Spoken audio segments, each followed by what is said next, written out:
Hello and welcome to the channel JKSSB Adda 614। मेरा नाम है स्वास्तिका और हम लोग रोज क्या डिस्कस करते हैं, करंट अफेयर्स। तो आज भी हम जानेंगे कुछ इम्पोर्टेंट न्यूज़, राइट। चलिए, तो आपको पहली न्यूज़ के साथ लेकर के चलते हैं जो कि एक अपॉइंटमेंट से जुड़ा हुआ है। हाल ही में हुआ क्या है, नेशनल कमीशन फॉर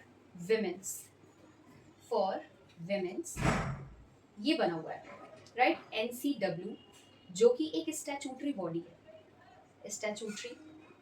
है, इसे स्टैब्लिश किया गया था 1992 में। इसे स्टैब्लिश किया गया था 1992 में सो दैट जो भी विमेन से रिलेटेड इश्यूज होते हैं, women's related issues national level पर जो भी भारत में होते हैं उन्हें डील करने के लिए इस कमीशन को बनाया गया था, national commission for women's, right. इसकी नई चेयरपर्सन को अपॉइंट कर दिया गया है। उस नई चेयरपर्सन का नाम क्या है, वो है विजया किशोर राहतकर, राइट। ये बन चुकी हैं NCW की न्यू चेयरपर्सन, राइट। अब नई चेयरपर्सन का अपॉइंटमेंट हुआ है तो इससे पहले कौन थी उनका भी नाम आपको पता होना चाहिए। तो फॉर्मर चेयरपर्सन थी रेखा शर्मा जी, राइट। और जब NCW को क्रिएट किया गया था तब उस टाइम पर फर्स्ट चेयरपर्सन किसे बनाया गया था, तो फर्स्ट चेयरपर्सन का भी नाम आप याद रख लो। फर्स्ट चेयरपर्सन का नाम था जयंती पटनायक, राइट। तो ये अपॉइंटमेंट से जुड़ी हुई न्यूज़ है। तो हमें अभी किसका अपॉइंटमेंट किया गया है उनका नाम, पहले कौन थी उनका नाम, और फर्स्ट चेयरपर्सन का नाम, आपको तीनों चीज़ें यहाँ से पता होनी चाहिए, राइट। चलिए, तो आपको लेकर के चलते हैं दूसरी न्यूज़ के साथ जो कि जुड़ा है एक एक्सरसाइज से। कल भी हम लोगों ने 2 एक्सरसाइजेस पढ़ी थी। मैंने आपको बताया था कि एक्सरसाइजेस हम इसलिए कंडक्ट करते हैं ताकि हम अपनी डिफेंस के सेक्टर को स्ट्रॉन्ग कर सकें, राइट। कभी कभी हम दूसरे देशों के साथ भी एक्सरसाइजेस करते हैं। ये जो एक्सरसाइज है, इस एक्सरसाइज का नाम है नसीम अल बहर 2024 एक्सरसाइज, राइट। ये एक्सरसाइज नेवी की एक्सरसाइज है, नेवल एक्सरसाइज आप कह लो। तो आखिर ये एक्सरसाइज कंडक्ट होती किनके किनके बीच है, ये होती है इंडिया और ओमान के बीच। ओमान जो कि अरब नेशन है, उनके और भारत के बीच ये एक्सरसाइज कंडक्ट की जाती है जिसमें दोनों देशों की नेवीज पार्टिसिपेट करते हैं, राइट। तो इसे कंडक्ट कहाँ पर किया गया, इसे कंडक्ट किया गया गोवा में, ठीक है। कब से कब तक ये एक्सरसाइज कंडक्ट हुई, फ्रॉम 13 अक्टूबर टू 18 अक्टूबर ये एक्सरसाइज कंडक्ट की गई, राइट। भारत की तरफ से कौन सी INS ने पार्टिसिपेट किया, INS यानी कि इंडियन नेवल शिप। भारत की तरफ से INS त्रिकंद ने पार्टिसिपेट किया इसमें, INS त्रिकंद ने इसमें पार्टिसिपेट किया। 2 फेजेस में ये एक्सरसाइज कंडक्ट की गई थी। पहला जो फेज था वो फेज था हार्बर फेज। पहला जो फेज था वो कौन सा था, हार्बर फेज। इसे कंडक्ट किया गया 13 से लेके 15 अक्टूबर तक। सेकेंड जो फेज था वो फेज था सी फेज, राइट।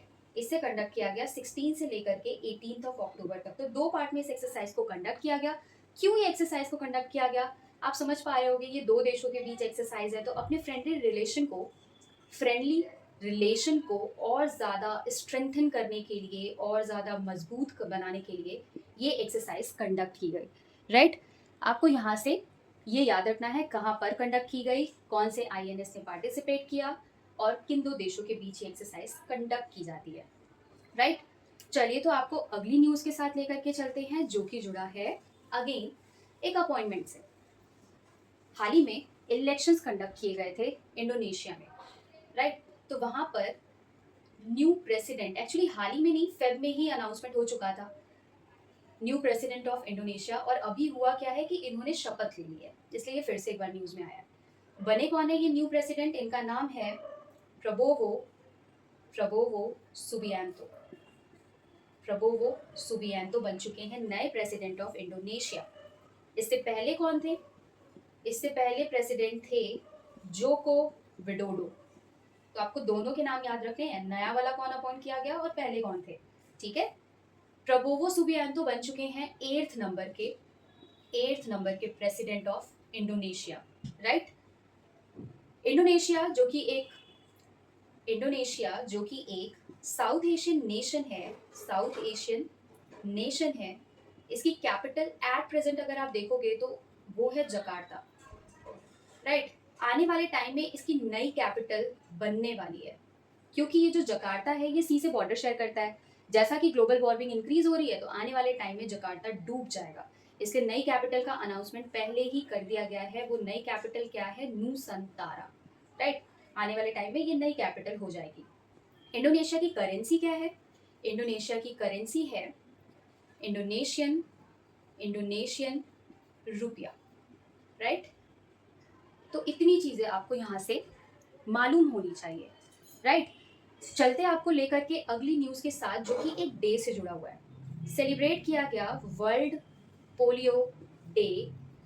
कब सेलिब्रेट किया गया? कौन से डे को सेलिब्रेट किया जाता है? 24 अक्टूबर को वर्ल्ड पोलियो डे है। तो ये हर साल ग्लोबल लेवल पर सेलिब्रेट किया जाता है सो दैट हम लोगों को अवेयर कर सके, ताकि पोलियो को पूरी तरीके से इरेडिकेट करने में हेल्प मिल सके हमें, ठीक है।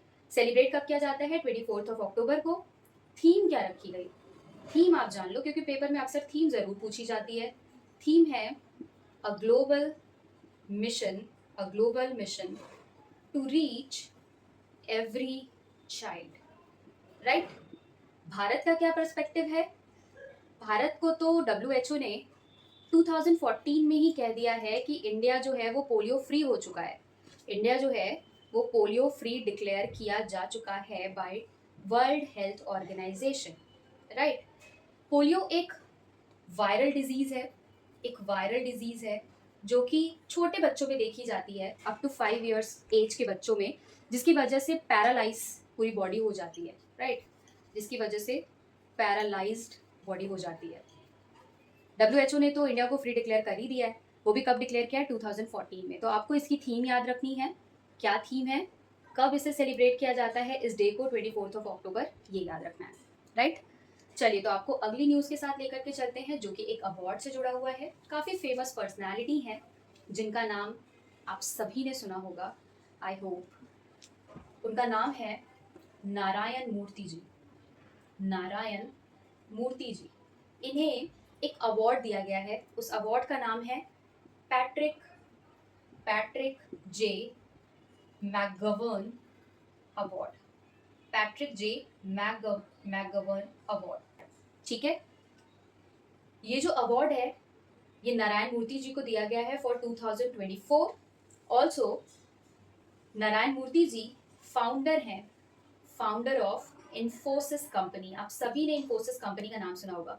तो नारायण मूर्ति जी इन्फोसिस कंपनी के फाउंडर हैं। इन्होंने काफ़ी अच्छा काम किया है, इस वजह से इन्हें इस अवार्ड से सम्मानित किया गया है।